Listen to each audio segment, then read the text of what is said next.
Hello everyone, this is Victor. What I'm going to be doing in this video is walking you through 4 very simple steps that you can take to harden your computer against people using it without your knowledge.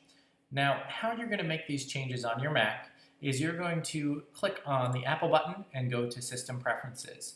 Now, there are 4 screens that I'm going to show you in this tutorial. If you change the settings in all 4, your computer is going to be much more secure than it was when you got it.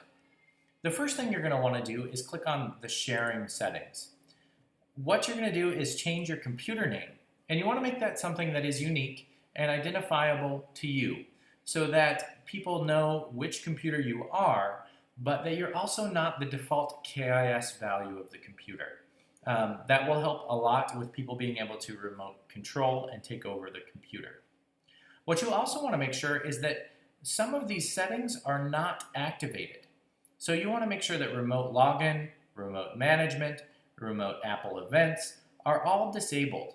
It's also better to turn off screen sharing. And the reason why is because, as you can see, screen sharing allows people to remotely view and control your computer. So you want to have all of those turned off so that remote users can't do anything on your computer. So take a minute to make those changes and pause this video. And when you are ready, come back and hit play for the next item. Our next item is going to be in the users and group settings, and that's where you're going to be able to change the default password on your computer to something that is more secure. So again, from System Preferences, you're going to click on Users and Groups, and the first thing that's going to happen is it's going to prompt you to unlock the system to make changes. What that does is it verifies that you are who you say you are and can make the changes on your computer. So once you enter your computer password, you're going to be able to change that password by simply inputting your old password and adding the new one. Now, we're going to recommend that you use a password that is at least 6 characters long, has an uppercase letter, a lowercase letter, at least one number, and a symbol. When you use that combination of letters and numbers and characters, what that guarantees is that it will take at least 6 months for a computer to randomly generate your password. So the longer you create your password, the more secure it will be. Think of your passwords in terms of passphrases, a saying that you like to say a lot or that you keep in your head, or a combination of words that only you know. And then find a way to turn those into characters. It will make your passcodes remarkably more secure doing it that way. That is also the reason why most secure systems require you to change your password once or twice a year, because no matter how secure your password is, it can be randomly guessed by a computer in a certain amount of time. So go ahead and change your password, especially if you still have the old default password in. If your password is default from the password that you got when you got that computer, everyone, and I mean everyone associated with KIS, can access and remote control your computer because they know the administrative password.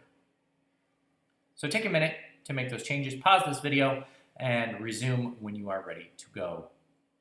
The next step in our 4 application tour is to go into the security and privacy settings, again in System Preferences.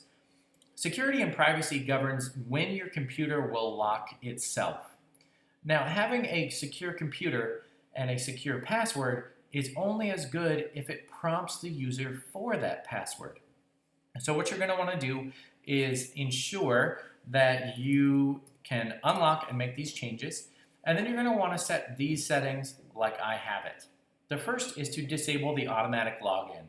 So what that means is when the computer boots up, it won't automatically log into the home screen, right? Because if a student was sitting at your computer and turned it off and turned it back on, they would have access to anything.